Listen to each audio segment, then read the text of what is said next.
Welcome to the Audit Podcast, the #1 podcast for the audit profession. Be sure to check the show notes for all of our social media channels and to sign up for the Audit Podcast newsletter. Now, here's your host, Trent Russell. This episode is brought to you by Green Skies Analytics, an audit analytics service provider that works with internal audit departments that have data analysts and are still frustrated with trying to make analytics actually work, aren't getting the expected ROI, who can't break through the communication barrier between the analysts and the audit team, and those that need experienced direction for an audit analytics strategy and process. Those that feel like they've wasted time and money on trainings, aren't getting the value they want, not prioritizing the highest risk areas for the organizations, or have projects that seemingly never get completed. Do you deal with any of that? If you do, go to the show notes of this episode and click the Green Skies Analytics link, or go to greenskiesanalytics.com to schedule a call and understand how Green Skies Analytics makes analytics actually work for internal audit. Hello, everybody, and welcome to the Audit Podcast. Today we have Todd Freeman, who is the Chief Audit Executive at Vulcan Materials, on the show. For the first time in the Audit Podcast history, we did this interview in person, and we tried to grab as many camera angles as possible and make it actually look good. And so, with that said, again, for a first, we are going to publish the full interview in a video form on YouTube. So check that link out in the show notes. A couple of years ago, Todd told me this story, this audit story that blew my mind. And I said, awesome. I wish we could have recorded that. I said, is it okay if you retell that story later and we actually record it? And so he said, yep, that's great and wonderful. So let's do it. So that's the kind of the foundation of this episode. And in talking to Todd throughout the years, he recommended a book called The Politics of Internal Auditing, which hits on this story that Todd's going to tell. And so there's a link in the show notes to that. If you are a current CAE or an aspiring CAE, highly recommend it. I think if there is a book to recommend for those folks, as far as everything that I've read, that would likely be it. So highly recommend checking that out. We just recorded a couple hours ago Jennifer John's episode. She's one of the Beacon Award winners from 2022, and she mentioned that book also. So a bit serendipitous maybe that she mentioned it the day that we're doing the recording here. So highly recommend that book. Also tune in for Jennifer John's episode in a few weeks. Some other things that we hit on that are relative to the politics of internal auditing is the criteria that Todd uses to stand his ground, or like his line in the sand. What are you absolutely not going to budge on as a CAE? How we can differentiate between political pressure and a simple disagreement amongst our stakeholders. Examples of that from his career. And given that political pressure does exist, what lessons can CAEs and others learn to more effectively manage and mitigate that pressure from the jump? And then along those lines, we asked Todd, have you ever had to break out the charter? The internal audit charter. Why not? What scenarios? Things along those lines. I know that's, we never really want to bring the hammer, but sometimes it's necessary. So we wanted to get his perspective on that. All right, here we go. All right. So this, it basically started 2 years ago. I was sitting in your office and you were telling me some story about being called in on a Sunday afternoon. I think you're on the way to church and somebody from the C-suite called you and said, hey, come to the office now. We have to talk about this. I'm butchering the story. Yeah. Anyway, at the time, and probably even still today, one of the most interesting, if there ever was an interesting audit story, I think that was it. And so I knew then, I was like, all right, we got to have Todd on and he's got to tell this story, and significantly better than I just summarized it, I hope. But with that said, just tell the audience that story to the extent you can. Sure. So it was actually on a Saturday night close. when I got the phone call. Yeah. To be in the office on Sunday morning. So Sunday morning, I go 10 minutes late on purpose. The call had come from the CFO, by the way. So it's one of those calls you want to say, yes, I'll be there. Interesting. It's on a Sunday morning. You want me to be there. So I show up. I arrive into the conference room. I have to walk to the far side of the room to get to a chair. And I sit down. Couple introductory comments are made. It kind of ease into the meeting, if you will. general counsel stood up, and general counsel was in the room, the CEO, COO, CFO. So 4 pretty important people within the organization. And I get asked the question, what's it going to take to change your audit report? And I froze, and I didn't know what to do in terms of how to answer the question. I thought these things were textbook things that nobody ever had to deal with in real life. I had been a director of internal audit for almost 2 years at that point, and it just hit me suddenly. And I said, facts. And the meeting abruptly ended. I was asked to leave the room. As I got up, I had to walk behind the CEO on my way out. And he turned to me and he poked his finger into my chest, telling me in very, very colorful language that I had no business auditing that. And I responded that I should be auditing that. And then I left. And I got into the elevator, head down to the parking garage. My knees were shaking. I didn't know what was going on. So I sat in the car for a couple of minutes and I thought to myself, what's the next step? And so I reached down and I picked up my phone and I called the audit committee chair. And I said to her the story that I just relayed to you. And at that point, it was kind of over. She said, just stay home tomorrow. Try to pretend like nothing happened, which who's going to do that, right? And she would be back in touch with me the next day. So that was the story. The church element part of it was I got home and my wife is getting the kids gathered up into the car to head to church, and I go with them. And the whole sermon was about doing what's right, even in the face of the pressure. Yeah. And I just thought, golly, I just did that. Nailed it. Yeah. Nailed it. Yeah. So anyways, all public information, big investigation from what some internal things that had happened at that point in time. And we had significant changes in the executive suite as a result of that. Yeah. So then there was the book, and I'll link it in the show notes. And since we are in front of each other right now for the first time ever, and I can't just pause this and pull up the name of the book in front of me like I normally would, there's some book, something to the effect of The Politics of Internal Audit or something like that. That's right. And so you had told me about that, I don't know, a few months ago. And I went, what, I don't even know what that could mean. And so I picked it up and read it. And as I was going through it, that scenario that you talked about happens, I think, according to the book, and I'll address this in the show notes on the intro, but it's like 60% of audit leaders have dealt with the same thing to some degree of, hey, you can't audit this thing, don't do it, or change the audit finding, not just we disagree with it kind of thing, let's go on the same page, but you cannot report that kind of thing. And I didn't realize that it was that common.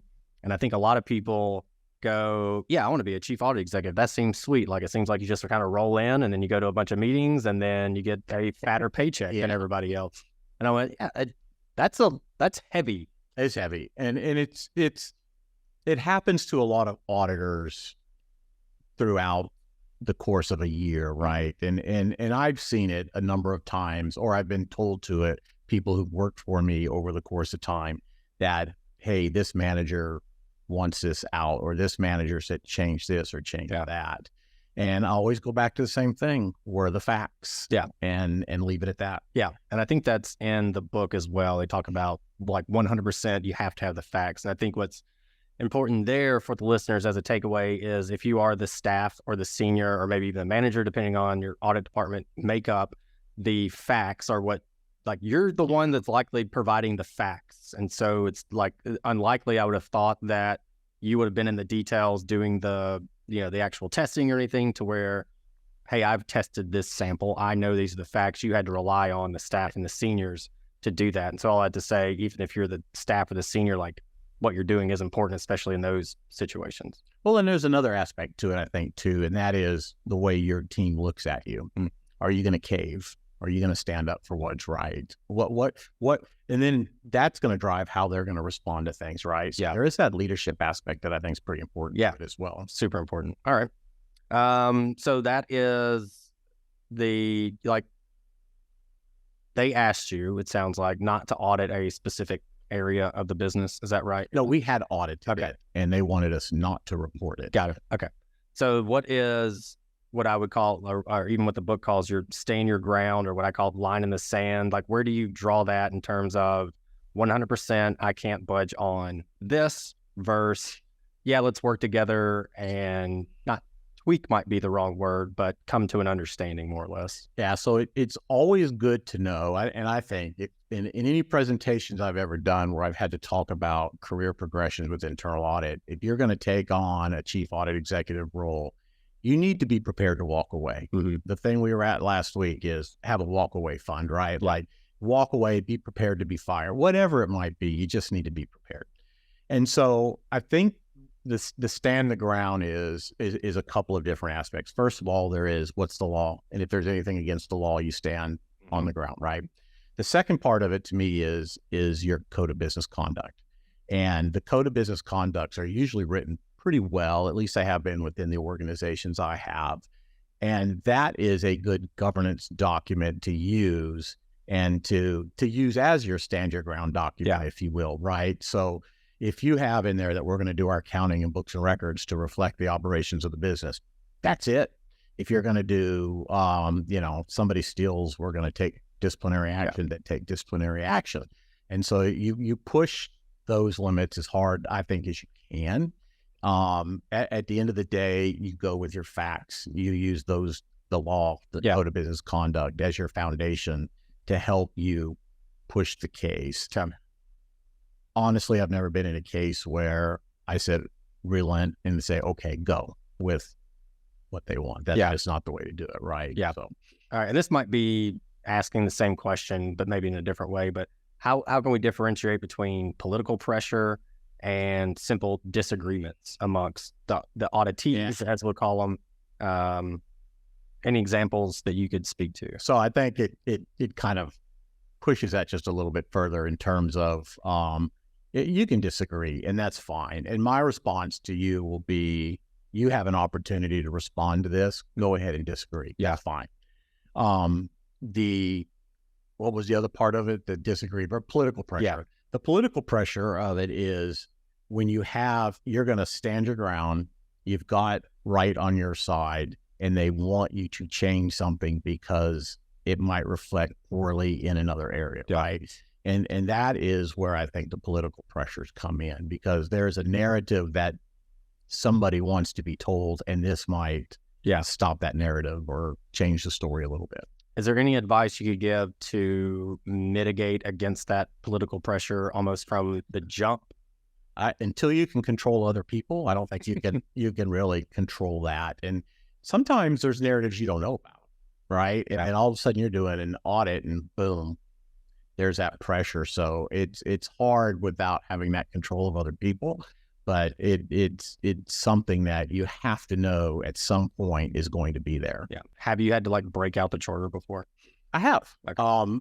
And it's probably not as an exciting story as some of the other things, but we were having difficulties with an audit client one time, and it just got to the point where, I said, let's bring out the charter. We brought out the charter, but it turned into an educational situation where you got to explain what internal audit is, what's its role within the organization, how does it fit within the governance structure, particularly with the audit committee and the relationship you have with that. So it actually kind of turned things around for the better for us. But I think it was because it was an educational opportunity. Yeah. We don't just report to CFO or CEO or anything. We actually have a bigger role within the organization. Yeah. And I've been part of audit kickoffs, I'll say, where the director, audit in charge, whoever would always bring it up at the beginning to be per our charter, we can do this, this, and this, and this, or whatever, and